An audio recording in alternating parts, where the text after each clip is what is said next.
Senhor, igreja, vamos orar a Deus. Pai querido, colocamos nesse momento, Deus, a vida do teu servo, Senhor, diante de ti, Senhor. Eis aqui a tua igreja, Senhor, pronta para receber o alimento da tua parte, Senhor. Que tu possas nessa noite, Senhor Deus, falar a cada coração, Senhor, usando a vida do teu servo, Senhor. Pai, que nessa noite, Deus, tu possas te manifestar, Senhor, e falar, Senhor, com cada um poderosamente é o que nós te pedimos, em nome do Senhor Jesus. Aleluia. Glória a Deus, aleluia. Glória a Deus, glória a Jesus. Glória a Deus. Meus irmãos, vamos sair com a paz do Senhor. Amém. É um motivo de alegria, de contentamento, satisfação. Nós estamos reunidos para glorificarmos a Deus. Não é? Em mais um culto de louvor e adoração ao seu nome. Nós já louvamos a Deus, nós já ouvimos alguns hinos de louvores. O Senhor falou com algumas pessoas através dessas canções que foram entoadas. E agora Deus continuará falando com a sua igreja por meio da sua palavra. Aleluia. Amém. Então você que possui um exemplar da Bíblia, pegue nas suas mãos e abra comigo. Em primeiro lugar, nós vamos abrir na segunda epístola do apóstolo Paulo a Timóteo, capítulo de número 3. Nós vamos ler dois versículos, o versículo de número 14 e o versículo 15. E em seguida, eu vou abrir no livro do Êxodo, se você quiser me acompanhar, capítulo 20, a partir do versículo de número 1. Segunda epístola de Paulo a Timóteo, capítulo de número 3, versículo de número 14, é a referência bíblica para nós lermos em primeira instância, neste momento.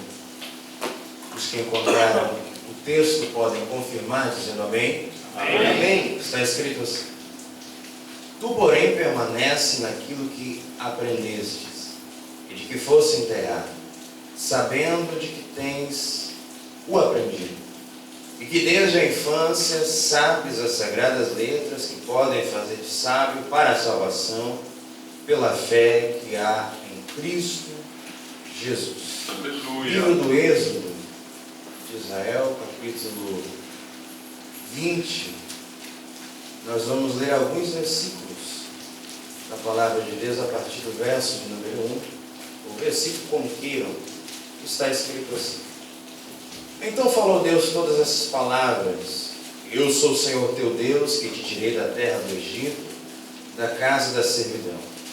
Não terás outros deuses diante de mim. Não farás para ti imagem de escultura, nem semelhança alguma do que há em cima dos céus, nem embaixo da terra, nem nas águas debaixo da terra.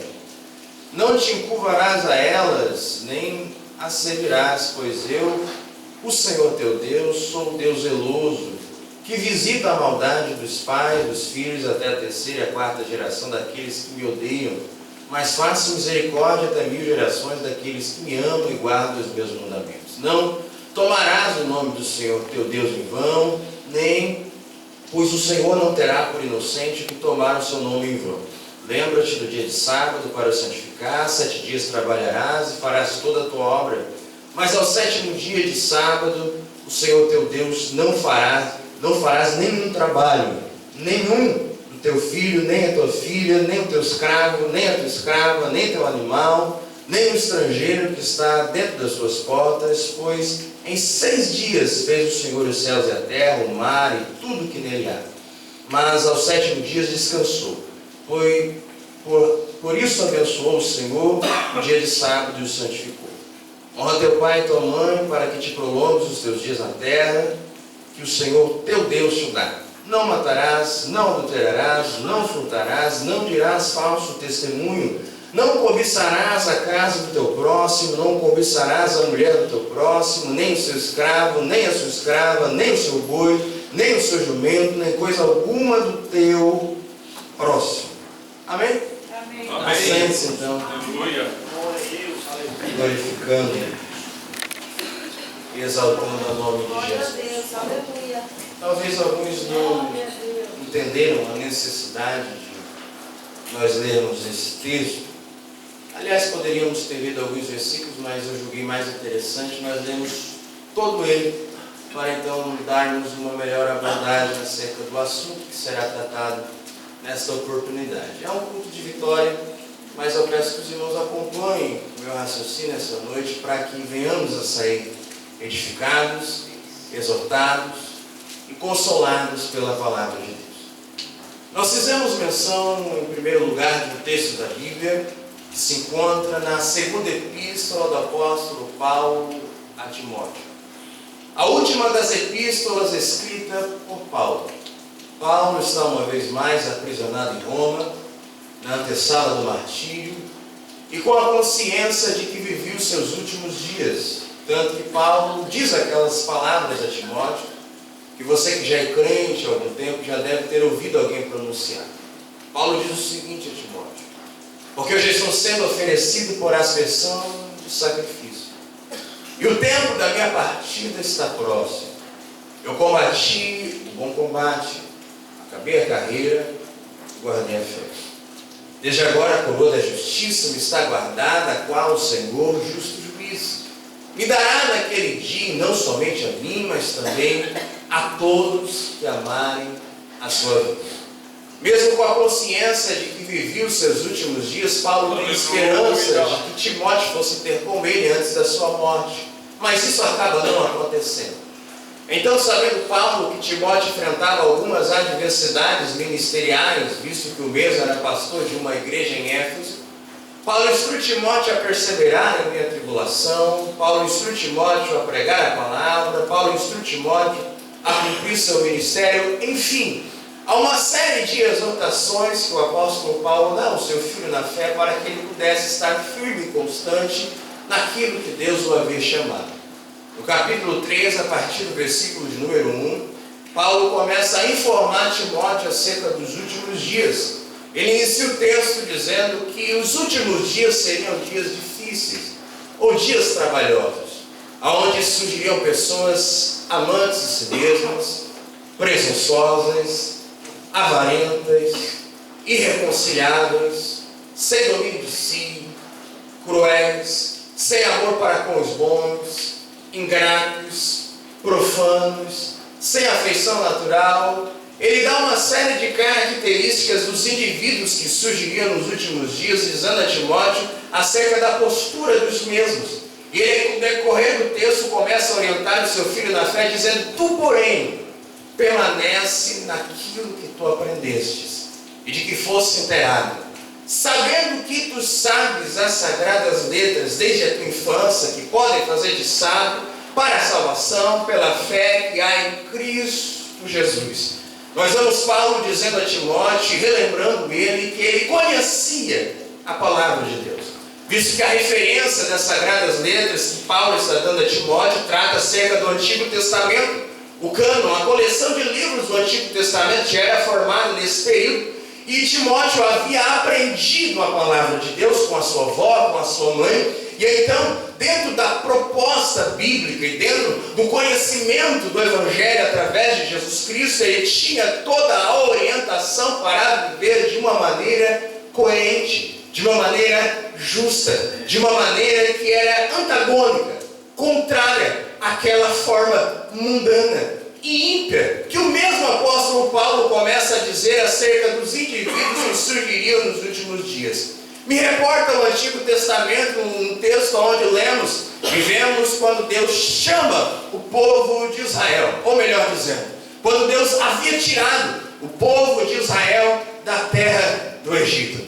Nós fizemos uma leitura dentro do livro do Êxodo, que trata acerca da saída do povo de Deus da terra do Egito, desde a morte de José até a construção do tabernáculo, quando o povo estava peregrinando rumo à terra prometida. Voltamos um pouco na Bíblia para relembrarmos um pouco da história, para nos contextualizarmos dentro desse contexto onde Moisés acaba citando a proposta de Deus por meio dos mandamentos. Deus havia chamado Abraão, todos sabem, da terra de Ur dos Caldeus ou da Caldeia. Abraão tem um filho por nome de Isaac, Isaac tem um filho por nome de Jacó, Jacó acaba tendo 12 filhos. Um dos seus filhos, os irmãos sabem, foi José. José teve sonhos, e por seus sonhos e por suas palavras, ele acaba sendo vendido por causa que os seus irmãos tiveram ciúme, tiveram inveja dele. Os anos se passaram, estando José na terra do Egito, depois que o mesmo acaba saindo da prisão por interpretar o sonho de Faraó, ele acaba sendo estabelecido na terra do Egito como o governador. Depois que esse sonho é interpretado, onde teriam 7 anos de fartura e depois 7 anos de fome, acaba se cumprindo na íntegra. Acabam os irmãos de José vindo para a terra do Egito. Há uma história dramática no final do Gênesis. Nós vemos a relação é restaurada entre eles. E o povo de Israel começa a crescer na terra do Egito. Passam-se anos. Levanta-se um faraó que não conhecia José nem a sua história. Vem um povo hebreu dentro da terra do Egito, crescendo de maneira vasta.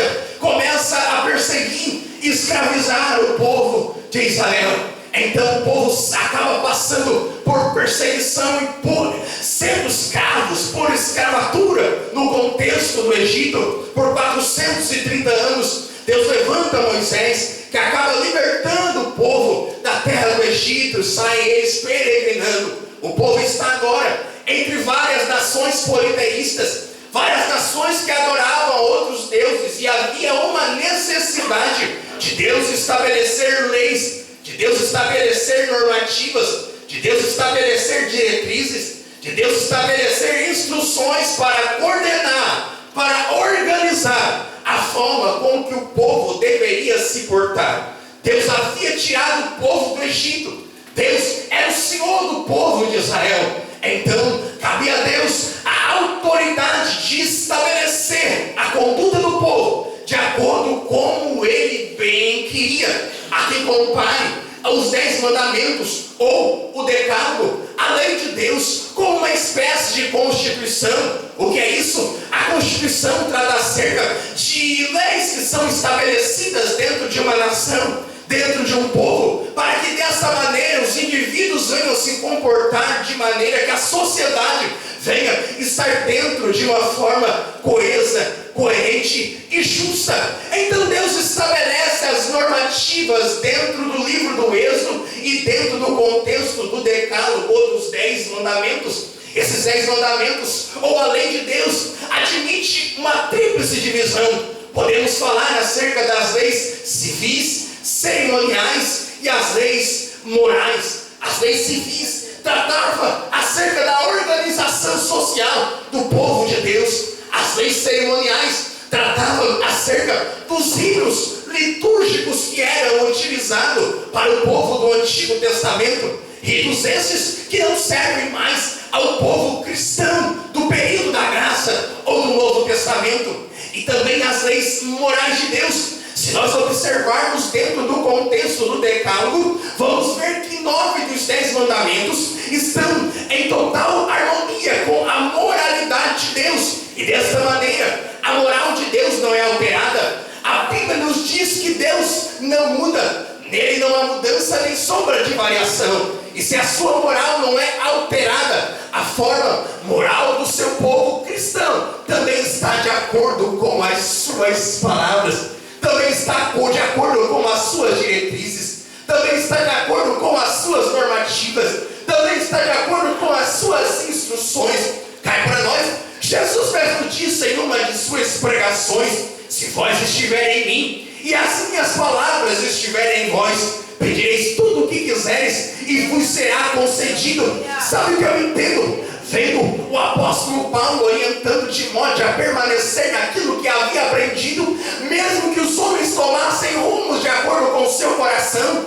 Sabe o que eu entendo? Vendo Deus estabelecendo leis para o seu povo ser conduzido de acordo com elas, por causa que as nações à sua volta não serviam a ele. Eu entendo que o povo que é sujeito a essas propostas de Deus é um povo diferenciado, é um povo verdadeiramente abençoado, é um povo que, quando está em harmonia com a proposta de Deus, o mundo pode estar de cabeça para baixo, todo mundo pode adorar a outros deuses, mas ele está aqui numa reunião como essa, com o intuito, em primeiro lugar, não de buscar as bênçãos, porque é muito fácil eu vir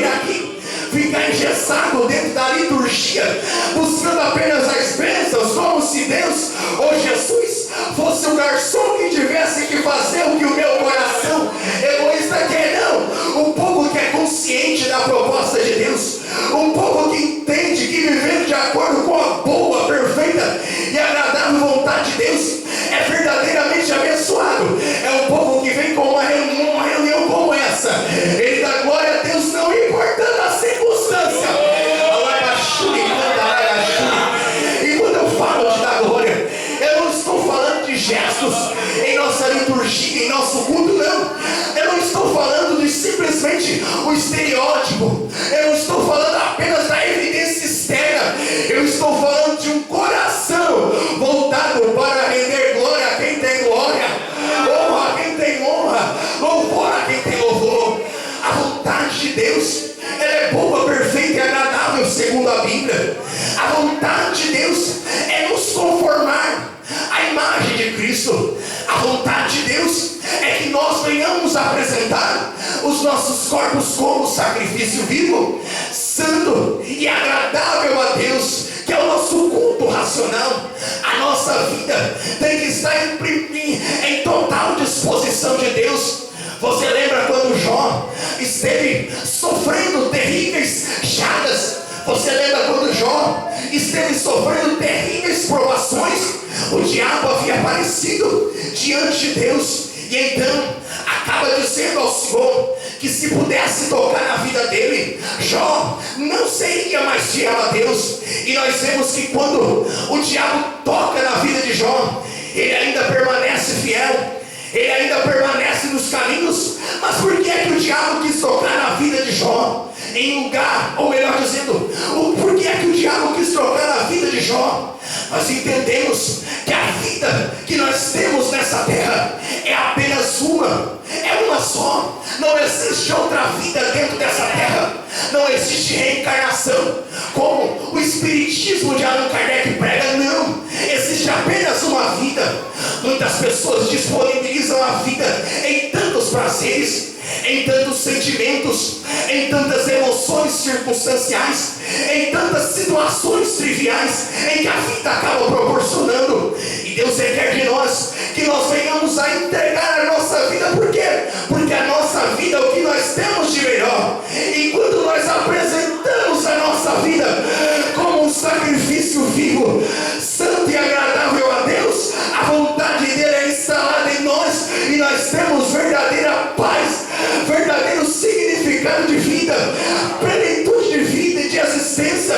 Porque, querendo ou não, os homens buscam a felicidade, os homens buscam a satisfação, os homens buscam o contentamento, mas buscam de acordo com as suas experiências, buscam de acordo com as suas visões, buscam de acordo com aquilo que enxergam, que traz plenitude, que traz satisfação. Mas sabe o que eu entendo segundo a Bíblia?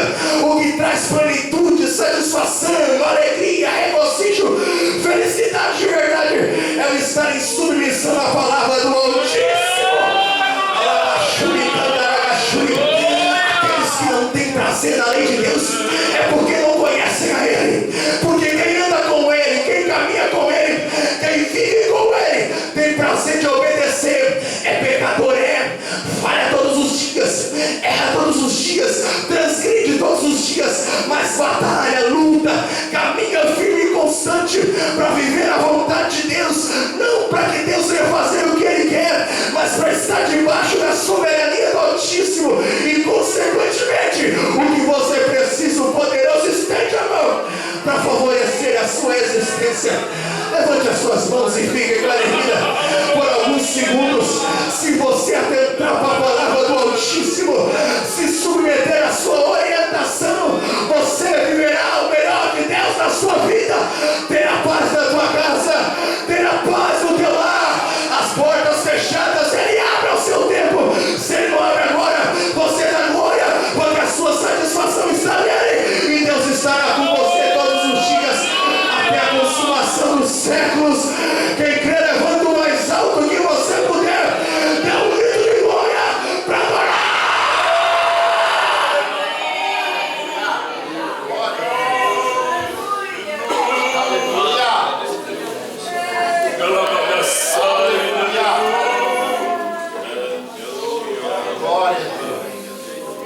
Meus irmãos, vamos ser realistas.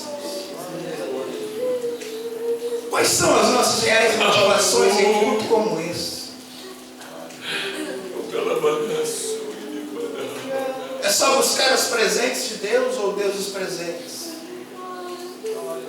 Há muitas pessoas que se reúnem em um culto como esse e não querem saber de Deus, não querem saber quem Ele é, não querem saber o que Ele fez, não querem saber o que Ele pode fazer no que diz respeito às situações espirituais que nos levam a estar em harmonia com a sua proposta. Não quero saber nada disso.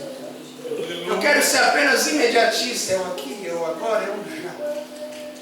Eu quero usar uma ilustração para você entender. Imagine que você é um menino que se apaixonou agora por uma menina. E então você chega diante dessa menina e diz: olha, você quer ter um relacionamento comigo? Você quer namorar comigo? E a menina responde: sim, eu quero. E aí você fica surpreso com a resposta, fica alegre, fica feliz e pergunta: por que é que você aceitou esse meu pedido? Ela começa a responder: você é rico, você pode dar tudo o que eu quero, você tem um bom carro, você tem uma boa casa, enfim, você pode proporcionar tudo aquilo que o meu coração deseja. Com certeza, aquela felicidade momentânea vai passar no coração do menino, porque o interesse daquela que esteve aceitando o seu pedido não era na sua pessoa, mas era naquilo que a sua pessoa poderia proporcionar. Eu acho que alguns já entenderam essa aplicação. Há algumas pessoas que vêm aqui com motivações de simplesmente buscar aquilo que Deus pode fazer. As nossas orações não são mais para Deus seja feita conforme a tua vontade, assim na terra como nos céus. As nossas orações são: vai e faz do meu jeito, da minha forma, e se você não fazer, eu estou saindo daqui. Então sai. Não basta estar na igreja, tem que estar em Cristo. Não basta frequentar reuniões, estar dentro da instituição, dentro do contexto eclesiástico apenas de corpo presente. A sua motivação deve ser o próprio Jesus. Amém. Ou você é cristão ou não é? Nós queremos ser reconhecidos como cristãos, mas não nos portamos como cristãos. Todos temos uma ideia aqui, eu falo isso em alguns lugares, talvez já devo ter falado aqui. Todos nós temos uma ideia de que para ser alguém reconhecido nessa sociedade em alguma determinada função, por exemplo, se eu tenho que ser um advogado, eu tenho que estudar muito, para depois eu passar pela colação de grau, depois de anos de estudo, e ser reconhecido como tal, depois que eu ainda faço a OAB. Se eu quero ser um médico, a mesma forma, tenho que estudar, tenho que me dedicar, e depois de anos de estudo, eu sou reconhecido pela minha função. Nós entendemos isso. Agora queremos ser reconhecidos como cristãos e não nos esforçamos em nada no que diz respeito das coisas do reino dos céus.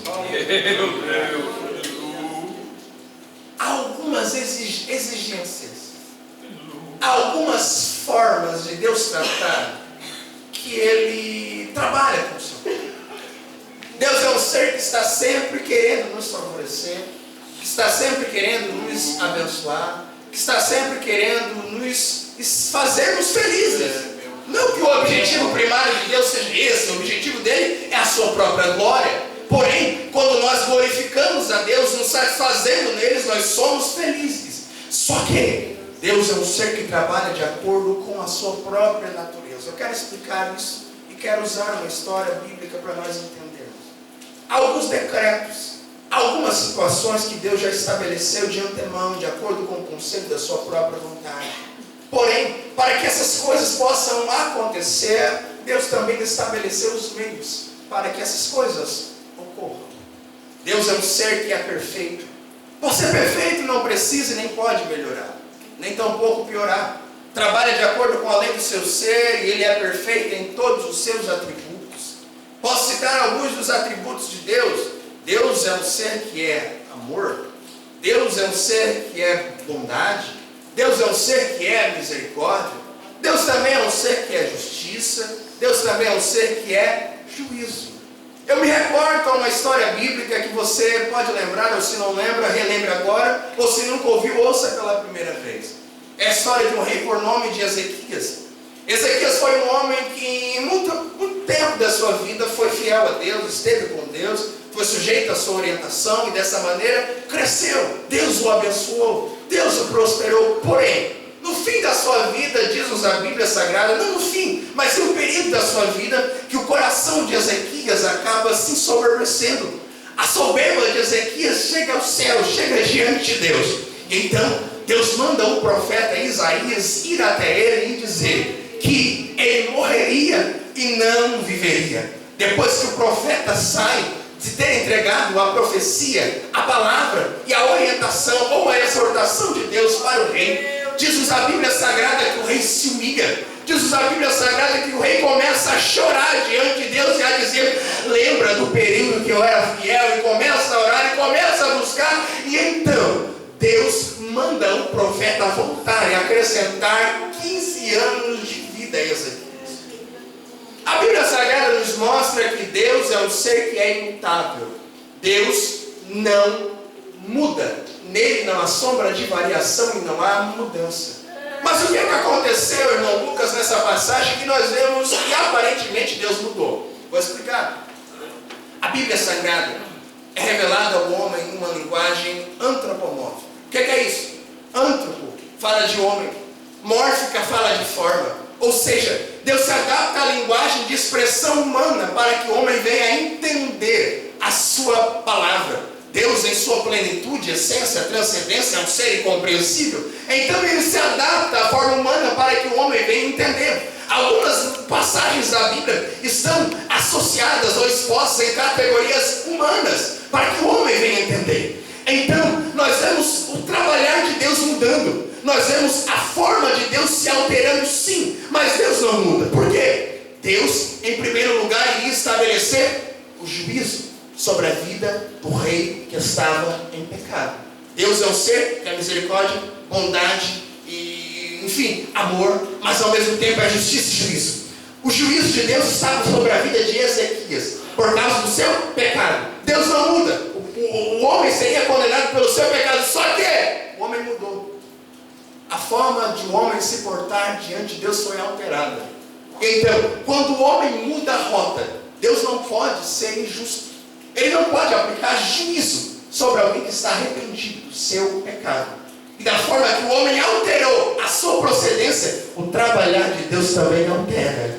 Deus, juízo sobre o pecado. Deus, misericórdia sobre aquele que se arrepende. Levante a sua mão. Enquanto você trilhar os seus caminhos, enquanto você trilhar os seus passos para a vida, enquanto você trilhar a sua forma de vida, você não será bem-aventurado. Agora, se você se sujeitar à orientação de Deus, a forma do tratamento dele com você será alterada, a sua vida será transformada, porque Deus é fiel para estender a mão para aqueles que se sujeitam à sua palavra. Se humilha diante dele, que ao seu tempo Deus te exaltará para a glória do nome dele. Aleluia. Só que, velho. Meu Deus.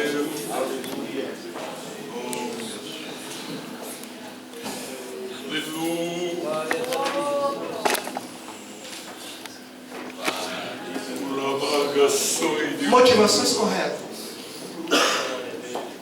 As pessoas dos últimos dias, que é os dias que nós vivemos, estão a par de Deus. Estão desvinculados, não querem saber de Deus. Nem um pouco. Mas tu permanece no que tu aprendeu. As nações à volta do povo de Israel eram nações pagãs, adoravam outros deuses. E Deus estabeleceu normas. Ele arrancou o povo da terra do Egito. Como arrancou-nos também do Egito em uma linguagem espiritual, né? Também nos tirou da terra do Egito, do império das trevas. Agora estamos em Cristo. Então a forma e o padrão e a normativa, a instrução, a diretriz, enfim, a proposta vem dele. Deus de maravilha. Então nós nos sujeitamos a ela. Deus. Tudo que você necessita, nem tudo que você quer. Há orações que nós fazemos que não vão ser respondidas, porque não é a vontade de Deus. Mas aquilo que você precisa, Deus supre. O que você precisa, Deus supre. Deus é fiel. Você é verdadeiramente abençoado quando você altera o seu estilo de vida e se sujeita à proposta de Deus. Eu quero orar por você. Aleluia. Enquanto a Aline e a Raquel preparam o seu. Aleluia. Você que ouviu esta palavra, deseja morar.